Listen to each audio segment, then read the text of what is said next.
In 2017, then Congressman Ron DeSantis was well known in North Florida, but not the rest of the state.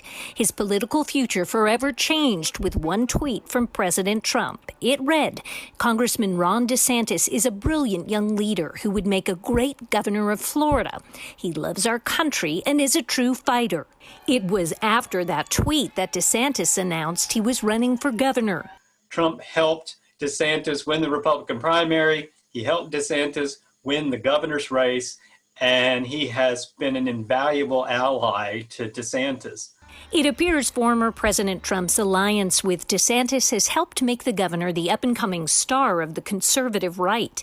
This past weekend, the Conservative Political Action Conference met in Orlando with President Trump speaking. The conference, which includes many supporters of Trump, held a straw poll to identify the favorites for president in 2024. Trump was the winner, but in a second poll that did not include Trump, Governor DeSantis finished first.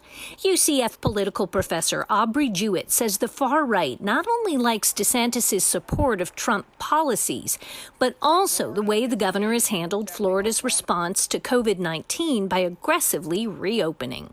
Just reemphasized all the things that conservative Republicans like about DeSantis, that he doesn't sort of bow down to science and other people who would say to do more about the pandemic. I asked Jewett if he thinks DeSantis will run for president in 2024. As long as Trump decides not to run himself.